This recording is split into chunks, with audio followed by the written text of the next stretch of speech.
नमस्ते, कैसे हैं आप सब? मैं बहुत ज़्यादा अच्छी हूँ और उम्मीद कर रही हूँ कि आप भी बहुत ज़्यादा अच्छे होंगे। तो आज के लेक्चर में हम क्या डिस्कस करने वाले हैं? आज संडे है और आज के लेक्चर में मैंने आपको बोला था कि आज हम पढ़ाई से कुछ हट करके डिस्कस करेंगे। नॉर्मली आज के लेक्चर में हमने ये डिस्कस करना है, आज हम ये जानेंगे कि सबसे मेन जो सवाल हमारे दिमाग में होता है, जो 7 सवाल है नॉर्मली जो कि हमारे दिमाग में होता है लेकिन आंसर हमको नहीं मिलता है।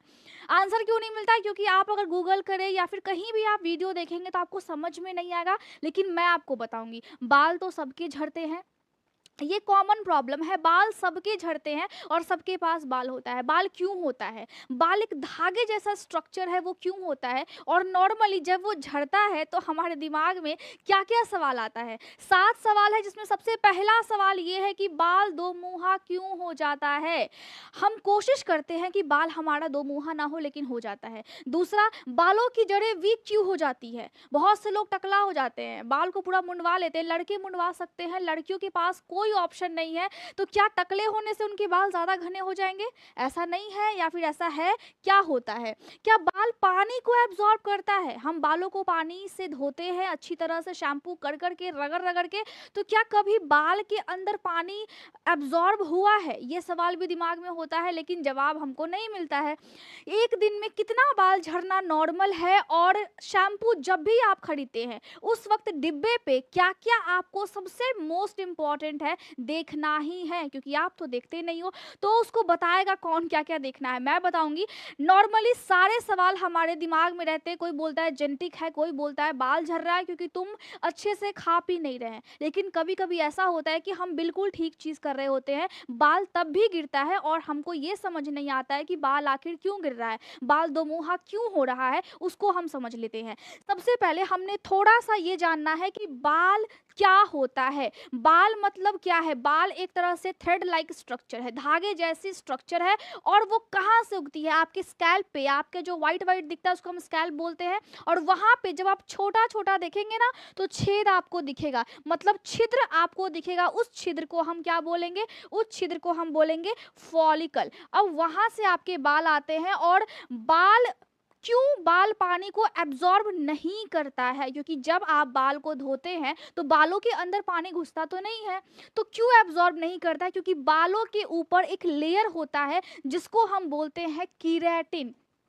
और ये लगभग 95% आपके बालों के ऊपर पूरा लेयर एक तरह से पतला सा कवर होता है। जिस तरीके से आप घर में प्लास्टिक पेंट करवाते हैं ना, वैसे ही पतला सा आपके बालों के ऊपर होता है और इसकी वजह से पानी आपके बालों के अंदर नहीं जा पाता है। तो एक सवाल का जवाब तो आपको मिल गया। दूसरा ये है कि बाल दोमुहा क्यों हो जाता है? इसके लिए सबसे पहले हमको ये समझना होगा कि बाल एग्जैक्टली कहाँ होता है। बाल कुछ इस टाइप का होता है, एक हेयर फॉलिकल की बात हो रही है, मतलब हमारे पास बहुत सारे हेयर्स हैं लेकिन वो झड़ जाते हैं, जड़ों से पतले हो जाते हैं। तो क्यों हो जाते हैं? जेनेटिक प्रॉब्लम होता है तो क्यों हो जाता है? अब जेनेटिक है तो समझ में आता है, लेकिन जो हेयर शाफ्ट है वो नॉर्मली स्ट्रक्चर कैसा होता है? कभी कभी दिमाग में ये भी आता है कि बालों को खून बालों तक पहुंचता है क्या? बिल्कुल पहुंचता है, क्योंकि बालों की जड़ों में ब्लड वेसल्स होते हैं, खून की नलियां होती है और इसको पोषण भी मिलता है आपके ब्लड के माध्यम से, क्योंकि आपका खाना मिक्स होकर के ब्लड में ही तो जाता है। और जब बाल आपके बढ़ते हैं, या कभी कभी आपने ये नोटिस किया होगा कि कुछ महीनों में बाल काफी ज्यादा गिरते हैं। तो नॉर्मल एक दिन वाला जो सवाल था कि एक दिन में कितना बाल झड़ना चाहिए, तो एक दिन में 1 से लेकर के 100 बाल तक अगर झड़ेंगे तो नॉर्मल है। और ये 2-3 महीने ऐसा कंडीशन रहता है, सबके साथ रहता है। तो क्या होता है कि आपके पास जो बाल है ना, वो बाल के कुछ फेजेस होते हैं। जैसे आप बढ़ते हैं तो आप पहले छोटे होते हैं, फिर बड़े होते हैं, फिर हल्के से टीन एज में जाते हैं, फिर आप यंग होते हैं और फिर आप जाकर के ओल्ड एज में जाते हैं और फिर आप ऊपर चले जाते हैं। बिल्कुल वैसा ही आपके बालों के साथ होता है। आपका जो बाल है उसकी जो लेयर्स की अगर हम बात करें तो बाल है एक, और उसके पास ग्रोथ साइकिल है, वो भी तो बढ़ रहा है। तो उसके पास 3 लेयर होता है जो हमें बाहर से दिखता है ना, ब्लैक ब्लैक सा, उसको हम बोलते हैं क्यूटिकल। बीच वाले को हम बोलते हैं कॉर्टेक्स। और उसके बाद आता है आपका मेडुला, जो कि ये रेड कलर का आपको दिख रहा है। जब बालों का ये क्यूटिकल वाला पार्ट डैमेज हो जाता है, आप हेयर स्ट्रेटनर का यूज़ करते हैं या फिर तरह तरह के केमिकल वाले शैम्पू का इस्तेमाल करते हैं, आप जेल लगा करके बाल को खड़े कर लेते हो और उस टाइम में आपको बहुत अच्छा फील होता है, कॉन्फिडेंस बिल्कुल आ जाता है। लेकिन जब बाल नहीं रहते हैं तो वही कॉन्फिडेंस बिल्कुल आपका ख़त्म हो जाता है। उस टाइम में आपको लगता है काश मेरे पास बाल होता तो आज मैं ज़्यादा सुंदर दिख रहा होता या फिर ज़्यादा सुंदर दिख रही होती। तो जब आपके बाल का सबसे बाहर वाला लेयर, जिसको हम क्यूटिकल बोलते हैं, अगर ये डैमेज हो जाए किसी भी कारणवश, ज़्यादा धूप में अगर आप रहते हो या फिर ज़्यादा गंदगी वाले जगह पे आपका जॉब है या फिर काम है, उसकी वजह से अगर ये बाहर वाला लेयर डैमेज हो गया, तो उस कंडीशन में आपका जो बीच वाला भाग है वो फिर वातावरण के संपर्क में आएगा और फिर वो डैमेज होगा। इसका मतलब है उस टाइम में आपके बाल दो मुंहे हो जाएंगे। एक बाल से दो बाल निकल जाता है, उसी को हम बाल को दो मुंहा बोलते हैं, मतलब उसको हम स्प्लिट एंड भी बोलते हैं, स्प्लिट एंड भी बोलते हैं, बाल का दो मुंहा हो जाना। तो इस तरीके से हमको तीसरे सवाल का आंसर मिल गया कि बाल दो मुंहे क्यों होते हैं। अब ये जो ग्रोथ साइकिल है, कभी कभी हम ये महसूस करते हैं कि महीने के मतलब 2 से 3 महीना, पूरे साल में 2 से 3 महीना ऐसा होता है कि बाल इतना क्यों गिर रहा है। कभी बेड पे बाल है, तौलिए पे बाल है, कपड़े पे बाल है, घरों में बाल है, बाल ही बाल है। तो कहाँ, बाल सर में नहीं है, लेकिन बाल जो है वो घरों में आपको दिखता है।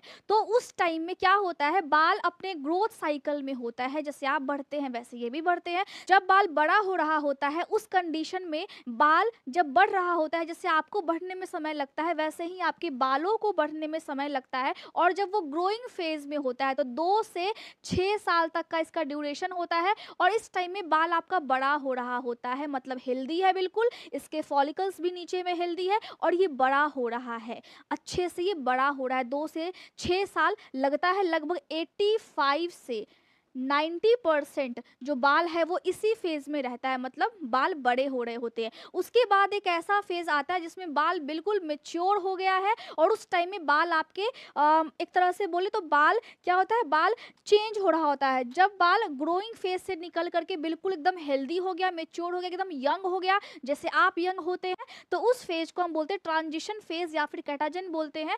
जब आपका बाल बिल्कुल ठीक ठाक है, बाल को अभी तक कुछ भी नहीं हुआ है, 1 से 2 हफ्ता ऐसा कंडीशन रहता है, उसके बाद बाल रेस्ट पोजीशन में आता है और बाल फिर झड़ता है 2 से 3 महीना के लिए। उसके बाद हम उसको बोलते हैं टेलेजन फेस, ठीक है।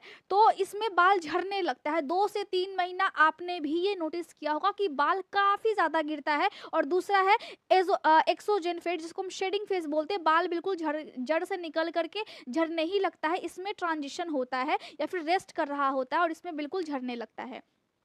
और झड़ने के बाद ये फिर से फर्स्ट वाले प्रोसेस में आने की तैयारी भी कर रहा होता है, ये शेडिंग फेज में। तो इतना आपको समझ में आ गया, जिस तरीके से आप जवान होते हैं आपका बाल भी जवान होता है। तो जब बाल झड़े 1 से 100 तक बाल झड़ रहे हैं बिल्कुल नॉर्मल है, लेकिन अगर ज़्यादा झड़ रहा है तो दिक्कत वाली बात है। आप स्मोकिंग करते हैं उस कंडीशन में बाल्डनेस की समस्या होती है। तंबाकू अगर आप खाते हैं ना घर में छुपा छुपा करके बड़ों से, उस कंडीशन में ऐसी वाली समस्या आती है। साथ ही साथ अगर हम देखें तो आपके बॉडी में अगर चेंजेस होते हैं, हार्मोन के चेंजेस हो गए, क्यों? क्योंकि आप कभी कभी बहुत ज़्यादा कफ सिरप का इस्तेमाल करते हो, कोई सर में दर्द है तो आप तुरंत दवा लेते हैं, या फिर कोई फीमेल है तो कॉन्ट्रासेप्टिव पिल्स अगर लेती है तो बाल काफ़ी ज़्यादा झड़ेंगे, क्योंकि जो आप खा रही हैं उसमें केमिकल होता है। इसी की वजह से कभी कभी स्टाइल मारने के चक्कर में आप क्या करते हो, पार्लर में अभी बहुत ज़्यादा फेमस है रीबॉन्डिंग।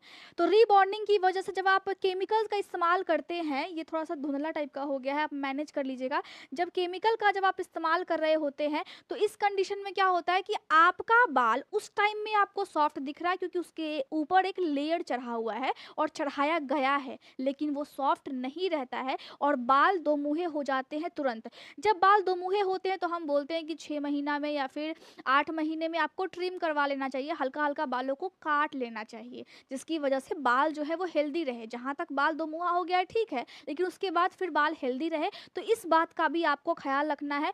और जब भी आप कोशिश कीजिए कि जब आप सब कुछ खा रहे हैं, सब कुछ पी रहे हैं, कोई डिजीज़ आपको नहीं है, अगर कैंसर की समस्या है या फिर आप कोई ऐसा ट्रीटमेंट ले रहे हैं जिसकी वजह से आपके बाल काफ़ी ज़्यादा झड़ रहे हैं, तो उस कंडीशन में जब आप दवा लेते हो ना तो उसका भी साइड इफ़ेक्ट होता है कि बाल झड़ता है। लेकिन अगर आप बिल्कुल हेल्दी है और तब बाल झड़ रहा है तो ब्लड सर्कुलेशन वहाँ पे शायद कम है, तो व्यायाम कीजिए, मसाज कीजिए, नारियल तेल से, कैस्टर के तेल से आप मसाज कीजिए, ऑलिव ऑयल से आप मसाज कर सकते हैं। हैं, जड़ों को मालिश कर सकते हैं, जिसकी वजह से आपका स्कैल्प भी बिल्कुल अच्छा रहेगा और आपके बाल भी बिल्कुल हेल्दी रहेंगे। अब एक बात का ख्याल और रखना है कि हम तो कुछ भी नहीं करते हैं, हम तो कुछ भी नहीं करते हैं, बिल्कुल सही खाना-पीना है और हम ज़्यादा मसाला भी नहीं खाते हैं।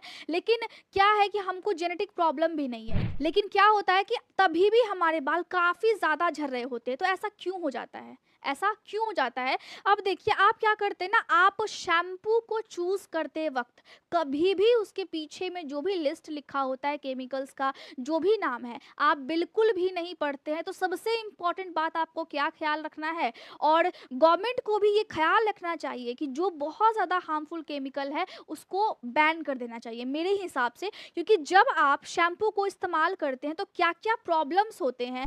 आप अगर शैम्पू लेने जाते हैं तो जिस भी शैम्पू के पीछे में लिस्ट होता है ना, और केमिकल्स का लिस्ट होता है, आप क्या सोचते हैं? पढ़ते भी नहीं आप, हम भी नहीं पढ़ते थे, आप भी नहीं पढ़ते थे। लेकिन जानकारी होना इतना ज़्यादा इम्पोर्टेंट है कि आप सोच भी नहीं सकते हैं आपके बॉडी में जाने के बाद वो सभी चीज़ें क्या करेंगी। अब बॉडी में जाता कैसे है? आपके स्कैल्प के थ्रू वो एब्जॉर्ब होता है। और केमिकल्स क्या-क्या है जिनको बिल्कुल भी अगर आप देखें ना कि वहाँ पे लिस्टेड है उस शैम्पू में, तो वो शैम्पू लेना ही नहीं है, चाहे कोई भी ब्रांड का क्यों ना हो, चाहे आपका मन क्यों ना कर रहा हो। केमिकल वाला शैम्पू होता है जिसमें सबसे पहला चीज़ क्या है? सल्फेट होता है।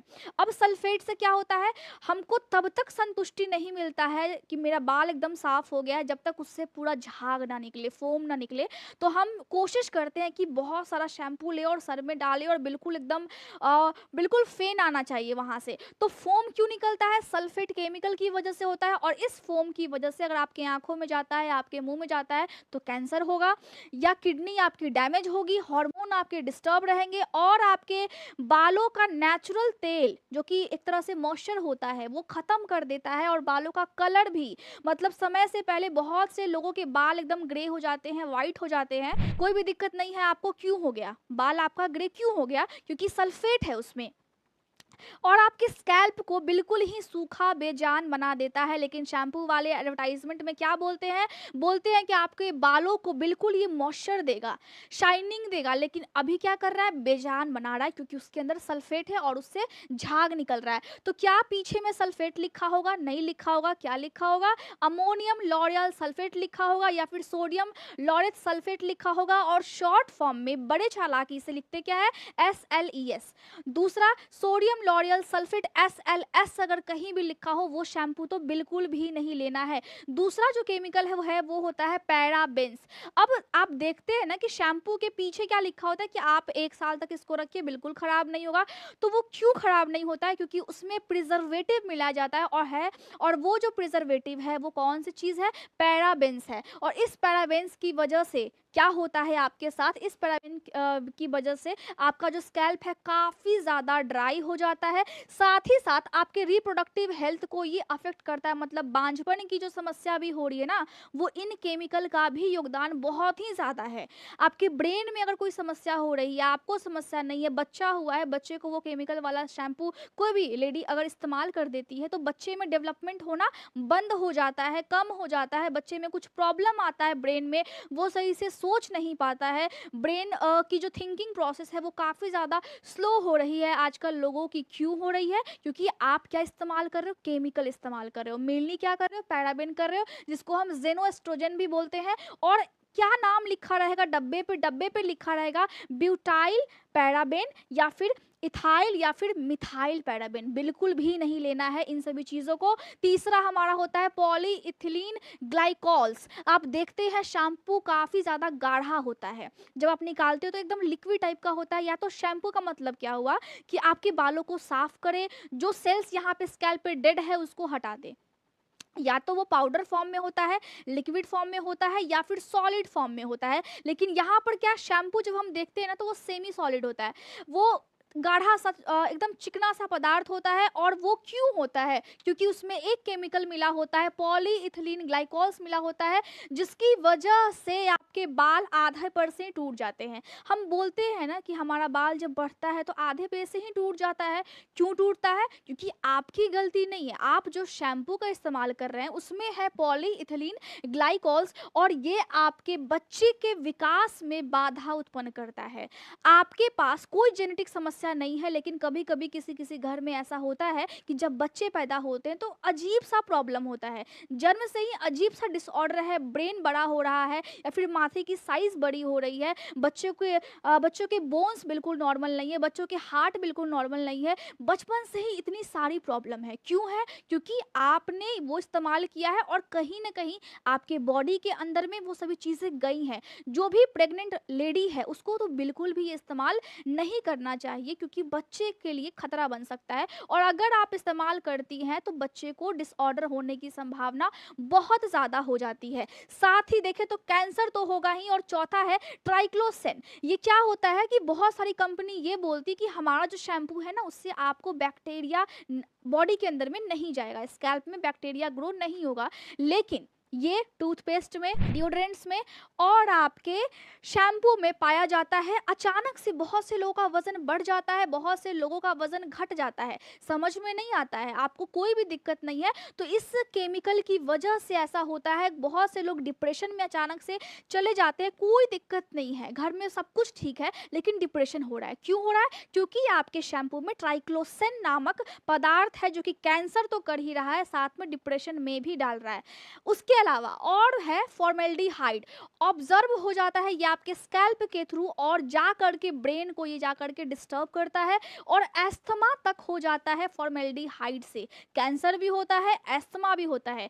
बहुत से लोगों के घरों में किसी को एस्थमा नहीं है, लेकिन सामने वाले व्यक्ति को हो गया, क्योंकि आप जो शैम्पू का इस्तेमाल कर रहे हैं उसमें क्या है? फॉर्मेल्डिहाइड है। ठीक है, इसके अलावा अगर हम देखें तो आपके डब्बे पे क्या लिखा रहेगा? डब्बे पे फॉर्मेल्डिहाइड नहीं लिखा रहेगा, चालाकी से क्या लिखा रहेगा?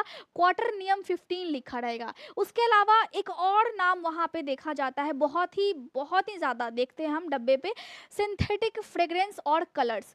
इसके आड़ में ये छुपाते हैं कि केमिकल्स बहुत सारा और डालते हैं जिससे सुगंध आए, जिससे अच्छी खुशबू आए, ताकि लोग अट्रैक्ट हो, लेकिन केमिकल्स उसमें रहता है जिसकी वजह से क्या हो जाता है? Hair loss. बाल झड़ता क्यों है? क्योंकि आपके शैम्पू में ही बहुत सारे कलर्स है, कोई शैम्पू वाइट है, कोई शैम्पू येलो है, कोई शैम्पू हल्का सा पर्पल है। तो क्या कर रहे हैं? लोगों को आकर्षित कर रहे हैं कलर दिखा करके, लेकिन उसके अंदर में क्या है? केमिकल है, जिसकी वजह से आपके बाल झड़ते हैं। बोलते क्या है कि आपके बाल नहीं झड़ेंगे, लेकिन आपके बाल इससे झड़ते हैं और बांझपन की समस्या भी उत्पन्न होती है। और आसानी से वहां पे क्या आप देख सकते हो, उसका नाम FD&C एंड DNC, इसके साथ कुछ नंबर भी ऐड होता है साथ में बगल में। तो सोचिए कि आपको जानकारी लेना कितना ज़्यादा इम्पोर्टेंट है। इसके अलावा डेमिथिकॉन होता है। अब शैम्पू वाले जो भी बेचते हैं कंपनी, वो क्या बोलते हैं कि ये जो शैम्पू है ना आपके बालों को स्वस्थ बनाएंगे, शाइनिंग, एकदम चिकनेदार, एकदम मुलायम बनाएंगे। और इसकी वजह से क्या होता है? इसकी वजह से आपके बाल बहुत ही ज़्यादा रूखे हो जाते हैं। जो कंपनी ये दावा करती है कि मेरे शैम्पू आपके बालों को बहुत ज़्यादा स्मूथ बनाएंगे, अगर उस शैम्पू में ये वाला केमिकल है डेमिथिकॉन, तो समझिए कि आपके बाल स्मूथ नहीं बन रहे हैं, वो सिर्फ छूने में अच्छे लग रहे हैं, वो बाल अंदर से ड्राई हो गए हैं और जाकर के वो आपके जड़ों में इकट्ठा होते हैं, जिसकी वजह से जड़ बिल्कुल अंदर में जो छिद्र है ना, रोम छिद्र, बिल्कुल ब्लॉक हो जाता है, बालों को पोषण तक नहीं मिल पाता है, ब्लड फ्लो भी बिल्कुल बंद हो जाता है और फिर बाल गिर जाते हैं। तो समझिए कि आप क्या कर रहे हैं, आपको जानकारी नहीं है, आप क्या कर रहे हो? आप बिना सोचे समझे किसी भी चीज़ का इस्तेमाल कर रहे हैं, जिसकी वजह से आपकी बॉडी में इफेक्ट पड़ रहा है और सामने वाले जो भी आपका जनरेशन है उस पे भी आएगा, क्योंकि आपकी बॉडी में वो चीज़ें गड़बड़ होनी शुरू हो गई है। साथ ही साथ रेटिनल पाल्मिटेट भी होता है, जिसकी वजह से आपको स्कैल्प पे दाने होते हैं, इचिंग होता है, स्किन बिल्कुल ड्राई होता है, बिल्कुल खुजली करता है। सारे कंडीशन जो होते हैं ना रेटिनल पाल्मिटेट की वजह से होता है, और रिप्रोडक्टिव प्रॉब्लम भी होता है और कैंसर भी होता है। तो जितने भी केमिकल मैंने बताए हैं, एटलीस्ट अगर इसमें से कोई अगर आपके शैम्पू में है तो बिल्कुल भी इस्तेमाल मत कीजिए। और गवर्नमेंट को भी ये सोचना चाहिए, ऐसे रूल्स होने चाहिए कि आप बिल्कुल हार्मफुल केमिकल का इस्तेमाल नहीं कर सकते, क्योंकि इससे लोगों का हेल्थ खराब हो रहा है, और अगर लोगों का हेल्थ खराब होगा तो कहीं ना कहीं ये देश के लिए अच्छा बिल्कुल भी नहीं है। उम्मीद कर रही हूँ कि आपको ये चीज़ें समझ में आई होंगी और आज का क्लास आपको अच्छा लगा होगा। और हमेशा की तरह मैं आपको यही चीज़ बोलूँगी कि जो भी शक्ति है वो अपने शब्दों में डालिए, आवाज़ में नहीं, क्योंकि फसल अच्छी किससे होती है? बारिश से होती है, बाढ़ से नहीं। उम्मीद कर रही हूँ कि आपको अच्छा लगा होगा। कोई भी डाउट होता है आप ट्विटर पर जाकर के आप मुझे मैसेज कर सकते हैं, टेलीग्राम ग्रुप है अलका मेडिकल क्लासेस, जाकर के आप वहाँ पर मैसेज कर सकते हैं और सारी चीज़ें, सारा अपडेट वहीं पे आपको मिलेगा। थैंक यू सो मच, अच्छे से रहिए और अपने पढ़ाई पे ध्यान दीजिए और अपने सपनों के लिए काम कीजिए।